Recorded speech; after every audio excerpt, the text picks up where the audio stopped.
네, 바로 이어서 김기성 앵커 고은 이슈 함께하도록 하겠습니다. 첫 번째 이슈부터 말씀 나눠볼 텐데요. 중국 소식이네요. 중국이 사실상 기준금리인 대출 우대금리를 두 달 연속 내렸다라는 소식도 이제 전해드렸었는데 우선 대출 우대금리에 대해서 좀 먼저 설명을 들어볼까요? 네, 일반적으로 우리가 기준금리 그러면은 중앙은행하고 은행들 사이에서 거래되는 초단기 금리 이걸 네. 기준금리라고 얘기를 하는데 중국이 기준금리로 삼고 있는 거는 대출 우대금리라고 표현을 하는데 LPR이라고 얘기를 하죠. 근데 네. 이 대출 우대금리가 뭔가 하면은 18개 시중은행들이 주택담보대출을 해주고 그 결과 어느 정도의 금리로 적용을 했다라는 걸 갖다 인민은행에 보고를 하면 인민은행이 매달 20일 날 그 숫자를 고시를 합니다. 그러니까 어떻게 본다면은 기준금리가 내릴 거다 오를 거다가 아니고 내렸었다가 되는 거죠. 그러니까 지난 한 달 동안에 주택담보대출을 해주면서 금리가 어떻게 적용이 됐었다라고 얘기를 하는 건데 사실 이 대출 우대금리를 결정할 때 있어서 인민은행이 정책 자금이라든지 아니면 어떤 그런 방향성에 대해서 굉장히 개입을 많이 합니다. 그렇기 때문에 대출 우대금리가 중국에서는 기준금리다 이렇게 얘기를 하는 겁니다. 네.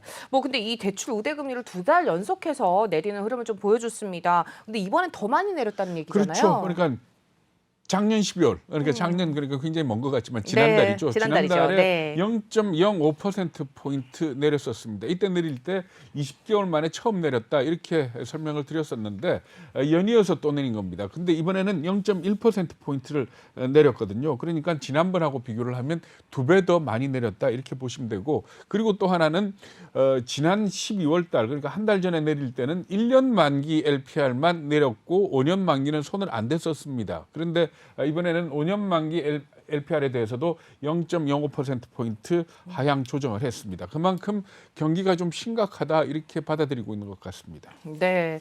일단 또 5년 만기 LPR을 인하한 것도 특별한 좀 의미가 있기도 할 것 같은데 어떤가요? 네, 그렇습니다. 그러니까 지난달에 왜 그 1년 만기만 내리고 5년 만기는 손을 안 댔었거든요. 그러면 왜 손을 안 댔었느냐? 이게 5년 만기 LPR 같은 경우에는 주택담보대출 금리하고 바로 연관이 된다 그럽니다. 그러니까 5년 만기 LPR을 낮췄다는 얘기는 결국 주택의 그 시장을 갖다가 부양하겠다라는 의지가 포함이 된 건데 지난달에 안 낮췄을 때 언론들이 뭐라고 분석을 했는가 하면 시진핑 주석의 부동산 기조 그러니까 집은 소유하는 게 아니고 사는 거다. 라고 얘기했죠. 주거하는 거다. 이렇게 얘기를 했지 않습니까? 그러니까 이런 부동산 기조를 지키기 위해서 5년 만기 LPR은 안 낮췄었다 그랬는데 이번에는 부동산 경기를 살리지 않고서는 사실 중국 경제가 좀 되돌아서기 어렵지 않겠느냐.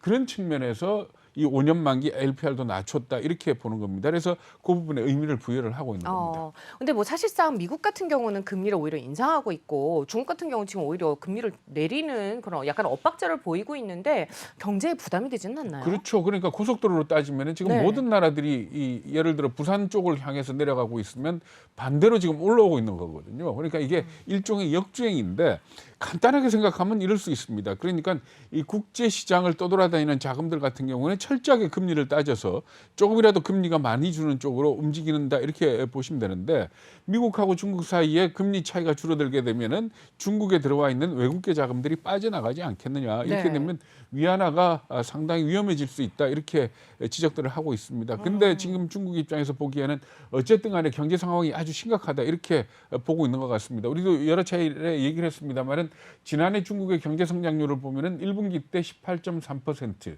2분기 때 7.9, 3분기 4.9, 그리고 4분기 4%로까지 떨어졌지 않습니까? 그러니까 이걸 상당히 심각하게 보고 결국은 금리를 낮추는 쪽으로 지금 움직이고 있다 이렇게 볼 수 있는데 물론 금리를 낮춘다 그래서 외국계 자금이 항상 빠져나가는 건 아닙니다.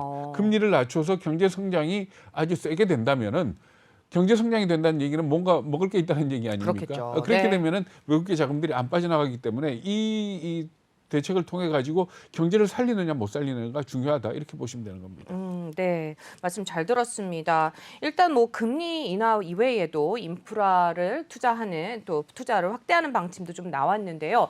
일단 중국 경제가 둔화에서 좀 벗어날 수 있는 가능성이 있다고 봐도 괜찮을까요? 글쎄요. 근데 중국은 아마 올해는 꼭 경기를 살려야 될 겁니다. 그러니까 그렇겠죠. 시진핑 주석의 영구 집권의 초석이랄 수 있는 3년임이 결정되는 해 아닙니까? 네. 그런데 이런 상황에서 만약에 경기가 경제가 침체돼 있다면은 국민들한테 3년임의 정당성을 주장하기가 좀 어려워지는 거죠. 네. 그런데 문제는 뭔가 하면 지금 중국 경제가 왜 침체돼 있느냐, 왜 둔화됐느냐 하는 측면을 봐야 되는데 뭐 잘 아시겠지만은 헝다 사태로 대표되는 부동산 경기 침체, 중국 경제 GDP의 3분의 1을 차지한다고 얘기들 하지 않습니까?